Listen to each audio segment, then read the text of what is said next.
ఆయన ఆయన ఏమనుకుంటున్నారో చెప్పారు అంతే అండి. సార్ నితిన్ గారు, అంటే ఒక పుష్ప లాంటి పాన్ ఇండియా బ్లాక్ బస్టర్ తర్వాత ఈ బ్యానర్ చూస్తున్న సినిమా సార్, అంటే మీకు ఎలా అనిపిస్తుంది ఈ సినిమా, మీ సినిమా రావడం అంటే ఈ బ్యానర్లో చేయడం గురించి?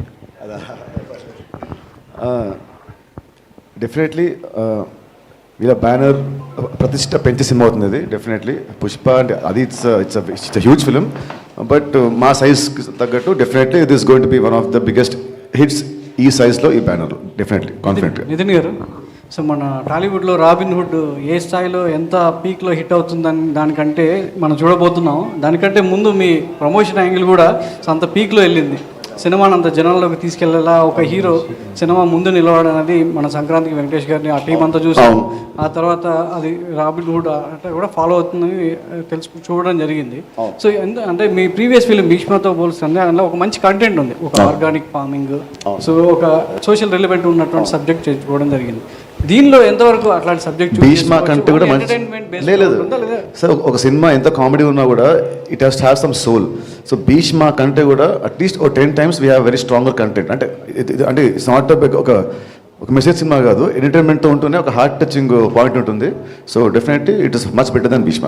అంటే పెద్దోళ్ళని కొట్టి పేదలకు పంచడం అనేది చిన్న లైన్ లో అది అంటే కిక్ చూసాం, డిఫరెంట్ సినిమాలు చూసాం, అదే ఫ్లేవర్ లో ఉంటుంది. లేదు, మీరు అన్న పాయింట్ మా cinema it's only on the outer line. Outer ఉండే ఆ లేయర్ అంతే, లోపల లేయర్స్ చాలా ఉంటాయి. సో మీరు అన్నట్టు ఫస్ట్ స్టార్ట్ అలా ఉంటుందేమో, బట్ మిగతా సినిమా అంతా వేరే ఉంటుంది.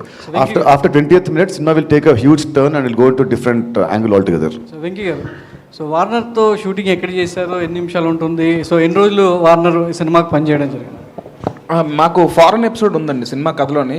హీరోయిన్ ఫారెన్ నుంచి వస్తుంది. సో ఎప్పుడైతే వార్నర్ గారు అనుకున్నామో ఇంకా ఆస్ట్రేలియాలోనే ప్లాన్ చేసామండి ఆ ఫారెన్ ఎపిసోడ్. సో యాక్చువల్లీ చాలా సీక్రెట్గా ఉంచుతాం రిలీజ్ ముందు వరకు అనుకున్నాం, కానీ మేము అక్కడ షూట్ చేస్తున్నప్పుడే పిక్స్ ఏవో లీక్ అయిపోయినాయి. సరే ఓకే, బట్ అప్పుడు కొంచెం డిసప్పాయింట్ అయ్యాను. ఏంటి అరే వచ్చేసింది ఏంటి, మనం ఏదో లుక్ అనుకున్నాం అది అనుకున్నాం అని.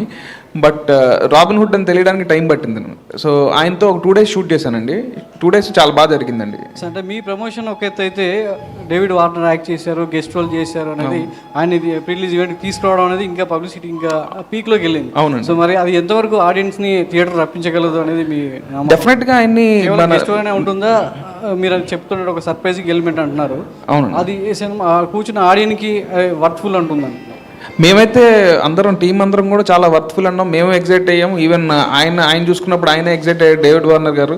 బట్ అంటే తెలుగు వాళ్ళందరికీ బాగా ఇష్టం అండి. ఇప్పుడు మీరు ఫర్ ఎగ్జాంపుల్ ట్రైలర్ చూసిన, ట్రైలర్ కింద చూస్తే చాలా comments, we love David Warner, we want to watch this film for him అని చాలా కామెంట్లు ఉన్నాయండి. ఉన్న కామెంట్లు జనరల్గా వచ్చే కామెంట్స్ కంటే కూడా చాలా ఎక్కువ ఉన్నాయన్నమాట. So people are loving him అనే దాంతోనే మేము కూడా ఆయన అప్రోచ్ అవ్వడం జరిగిందండి. రవి గారు, మీరు చేసే సినిమాలు ఏవైనా కూడా ఐటీ రైట్స్ దాకా వెళ్తున్నాయి. సో ఆఫీసుల చుట్టూ సో ఆఫీసర్స్ అందరు కూడా తిరిగేలా చేస్తున్నాయి. సో రాబిన్ హుడ్ అనేది ఎస్పెషల్గా మనీ రిలేటెడ్ కాబట్టి ఈ సినిమా రిలీజ్ అయిన తర్వాత మళ్ళీ ఐటీ మైత్రి ఆఫీస్ చుట్టూ తిరగాల్సిన అవసరం ఉంటుందంటారా? ఇంకా సినిమా పరంగా చూస్తే అది జరిగితే ఇంకా మంచిదే అన్నట్టుంది. వెంకీ గారు ఇక్కడ సార్, మీరు గతంలో అంటే ఈ సినిమాకు ముందు చిరంజీవి గారికి ఒక కథ చెప్పారు కదా, కథ ఇంకా ఉందా లేదంటే ఇదేనా? కాదండి, ఇది వేరే కదండి.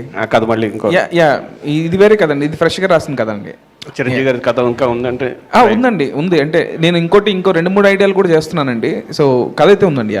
వెంకీ గారు, ఇక్కడ సార్ మీకు భీష్మకి సపోర్ట్ స్క్రిప్ట్ పరంగా త్రివిక్రమ్ గారు అనే ఒక సపోర్ట్ అనేది ఉంది.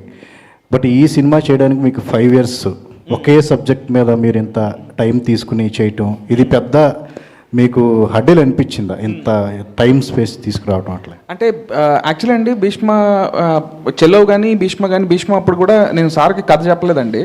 సార్ మొత్తం అయిన తర్వాత త్రివిక్రమ్ గారు సినిమా